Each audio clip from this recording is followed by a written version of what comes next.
जय हिंद दोस्तों, आर के मौर्य कॉमर्स क्लासेज में आपका एक बार फिर से बहुत बहुत स्वागत है। इस वीडियो के माध्यम से समामेलन से पूर्व एवं पश्चात के लाभ हानि के निर्धारण में आपको बताने जा रहे हैं, जिसके आधार पर आप सवाल न्यूमेरिकल क्वेश्चन सॉल्व करेंगे। इस वीडियो को देखना बड़ा महत्वपूर्ण है, इसके पहले की वीडियो को भी देखना बड़ा महत्वपूर्ण है। अगर आपने नहीं देखा है आपको देखना पड़ेगा। तो आपको लिखना पड़ेगा हेडिंग समामेलन से पूर्व एवं पश्चात, समामेलन से पूर्व तथा समामेलन के पश्चात। हेडिंग लिखिए समामेलन से पूर्व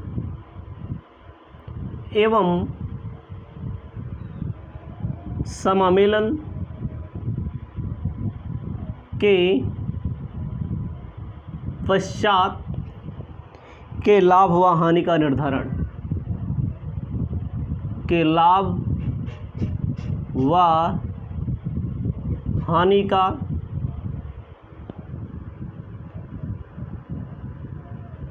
निर्धारण। ये हेडिंग होगी, बढ़िया से हेडिंग डाल लीजिए, समामेलन के पूर्व लाभ व हानि का निर्धारण। अब इसमें आपको पहली हेडिंग डालनी है, यदि समामेलन के पूर्व तथा बाद की अवधि से संबंधित आय व्यय की मदें ज्ञात हों। इसके अंतर्गत पहली हेडिंग, यदि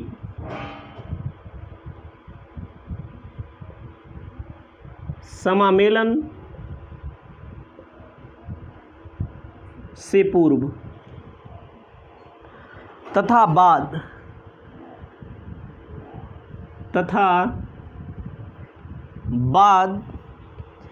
की अवधियों से संबंधित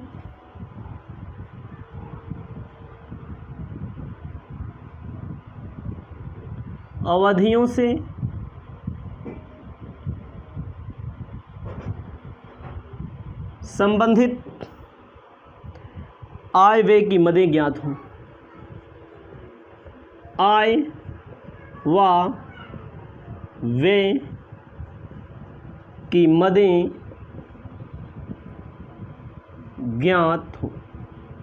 समामेलन से पहले और समामेलन के बाद की अवधि के मध्य आय व व्यय की मदें जब ज्ञात हो तब क्या होगा, तब क्वेश्चन को कैसे सॉल्व किया जाएगा, इन सारे नियम को आपको गहराई से समझना है। एक एक टॉपिक छूटने ना पाए, ताकि किसी भी क्वेश्चन में किसी भी परेशानी का सामना ना करना पड़े।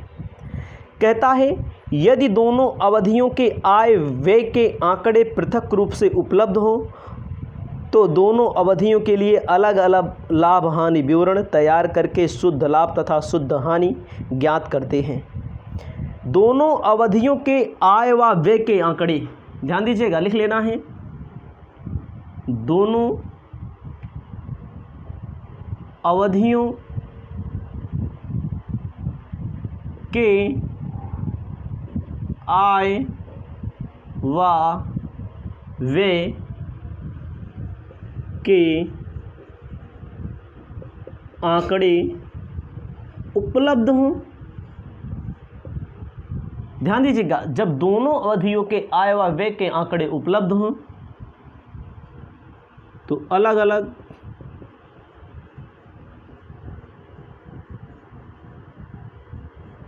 विवरण तैयार करके प्रॉफिट एंड लॉस मालूम कर लिया जाएगा। इतना लिख लीजिए, इसके अलावा इसमें आपको कुछ नहीं लिखना। अब दूसरा कहता है 2, कहता है जब व्यापार क्रय की तिथि से लेकर लेखांकन के अंतिम दिन, जब व्यापार के क्रय की तिथि से लेकर, यानी कि जब किसी व्यापार को खरीदा जाता है और लेखांकन की अवधि लेखांकन की अवधि के अंतिम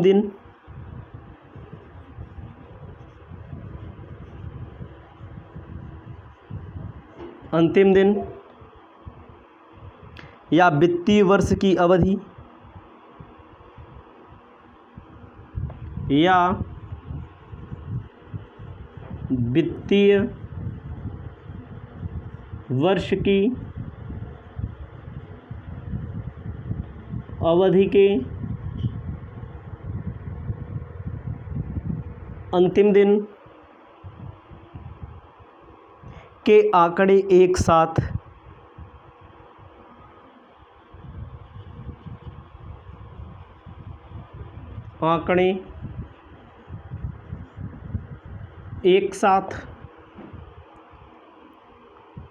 हों। मतलब कि व्यापार क्रय की तिथि से लेकर लेखांकन की अवधि की तिथि या वित्तीय वर्ष के अंतिम दिन की तिथि तक के आंकड़े एक साथ दिए हों।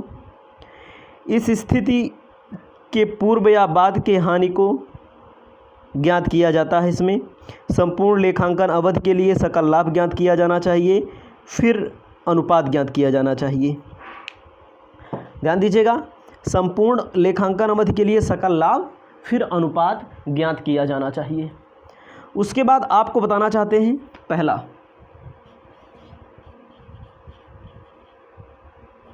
बिक्री अनुपात। याद रखिएगा, इसमें कहा गया है बिक्री अनुपात समामेलन से पूर्व तथा समामेलन की बाद की अवधि की बिक्री के आधार पर अनुपात निकालेंगे। ध्यान दीजिएगा थोड़ी देर के लिए, जैसे आप समामेलन के पूर्व या समामेलन के बाद का लाभ कैसे निकालेंगे, बिक्री के अनुपात में निकाला जाएगा। इसको याद रखिएगा, समामेलन से पूर्व समामेलन के बाद, ठीक है, बिक्री के अनुपात में निकाला जाएगा। लिख लेते हैं, समामेलन से पूर्व व समामेलन के पश्चात बिक्री के अनुपात में निकाला जाएगा। और दूसरा दिया है इसमें समय अनुपात, दूसरा दिया है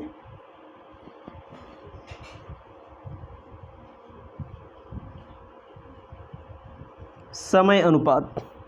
समय अनुपात में कहा गया है यह अनुपात समामेलन से पूर्व तथा समामेलन के पश्चात की अवधि के आधार पर निकाला जाता है। यह अनुपात समामेलन के पूर्व तथा समामेलन के अवधि में निकाला जाएगा। ठीक है, कोई दिक्कत नहीं है। कुछ जो उदाहरण दिए हैं, उदाहरण से कोई मतलब नहीं है भी। समामेलन से पूर्व तथा समामेलन के पश्चात लाभ हानि के लिए एक विवरण तैयार किया जाता है। इसको आपको ध्यान देना है, विवरण तैयार करके हम आपको बताएंगे आगे। इतना आप लिख लेंगे, उसके बाद आगे चलते हैं। थोड़ा आपको ध्यान देना है, इसमें एक चीज़ और दिया गया है, मतलब सकल लाभ तथा व्ययों का विभाजन कैसे किया जाएगा। इसे जो सकल लाभ का विभाजन है उसके लिए इन्होंने बताया है बिक्री के आधार पर। सकल लाभ का जो विभाजन है बिक्री के आधार पर। उसके बाद दिया गया है सकल हानि।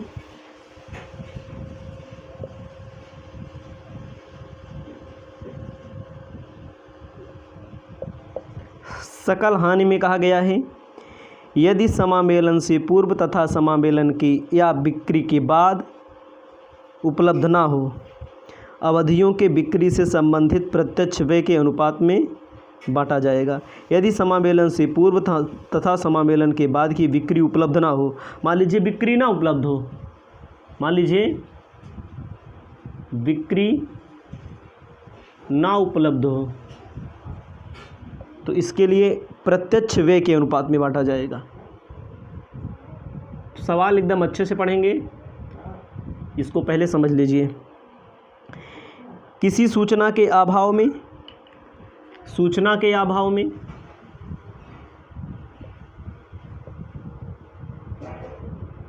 समय के आधार पर। ध्यान दीजिएगा, सकल हानि को बिक्री ना दी गई हो तो प्रत्यक्ष व्यय में, सूचना अगर ना दी गई हो तो बिक्री समय के आधार पर।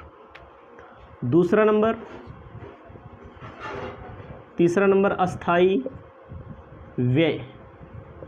अस्थाई व्यय में कहता है वे जो बिक्री की मात्रा के साथ नहीं बदलते, जैसे किराया हो गया। अस्थाई व्यय किसे बोलेंगे?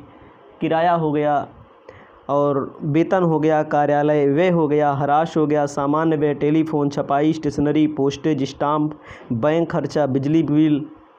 ठीक है, इसको समय के आधार पर, अस्थाई व्यय समय के आधार पर।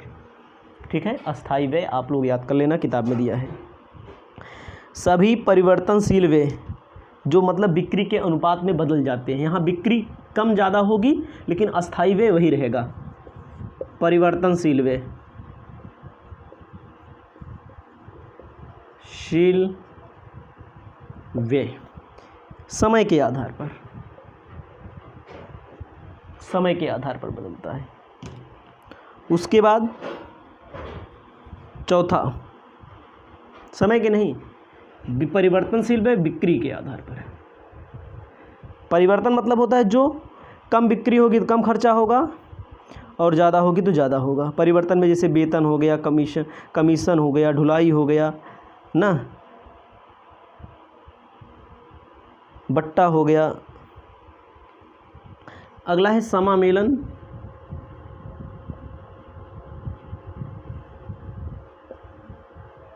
से पूर्व का लाभ।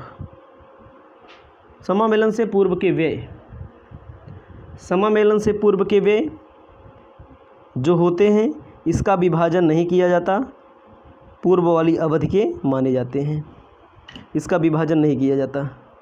समामेलन के बाद के व्यय, इसका भी विभाजन नहीं किया जाता। समामेलन से पूर्व के व्यय, जैसे आपको ध्यान देना है, समामेलन के बाद के व्यय,